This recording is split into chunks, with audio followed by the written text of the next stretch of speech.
Le progrès. Voici Jean-François.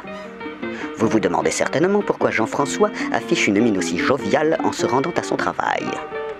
Mais tout simplement parce que cet individu est un employé de la SNCF et qu'à ce titre, il bénéficie d'un statut privilégié donnant accès à des avantages mirobolants puisqu'il a le droit à des billets gratuits lui permettant, une fois son palpitant travail terminé, de s'adonner à sa passion de tous les instants pour les voyages en train. Non content de se plaindre de ses horaires décalés, notre bougre trouve bon de critiquer M. Guillaume Pépi, le sympathique patron de la Société nationale des chemins de fer, ainsi que notre émérite ministre des Transports, la charmante mademoiselle Elisabeth Borne, qui a pourtant bien mérité ses 27 000 € par mois du temps où elle dirigeait la régie autonome des transports publics.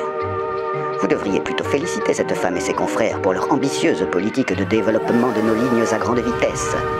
Ne pestez donc pas au sujet de leur manque de rentabilité. C'est du prestige technologique de la France dont il s'agit, mis au service du confort de tous ces dirigeants de start-up qui font le développement économique du pays. Certes, le progrès demande des sacrifices, et il faudra en contrepartie fermer un bon nombre de lignes secondaires. Français des campagnes, vous comprenez bien que ces hommes d'affaires pressés de se rendre d'une métropole européenne à l'autre n'auront jamais la moindre raison de se rendre à Mende, à Royan ou en Ariège. Il faut vivre avec son temps, mon ami.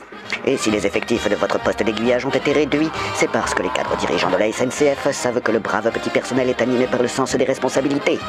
Oui, vous pouvez travailler sans stress, car la main invisible du capitalisme défie les lois de la physique et l'ouverture progressive du rail à la concurrence permettra bientôt de faire rouler 2 trains sur la même ligne et à la même heure.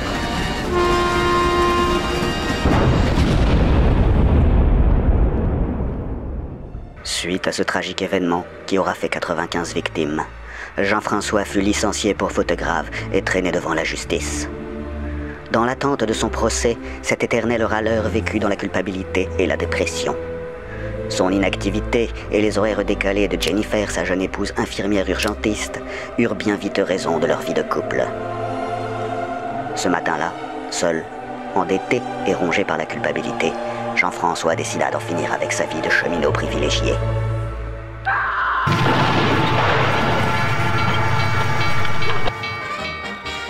Mais les Français ne vous disent pas merci, car en vous jetant sous le train grande ligne Bordeaux-Marseille, vous avez paralysé le trafic ferroviaire sur un tiers de la France pendant plus de 12 heures, prenant une fois encore des milliers de bons citoyens en otage. C'est dégueulasse ce que vous faites. On est pris complètement en otage. On est pris en otage. Je trouve ça scandaleux. La France en marche.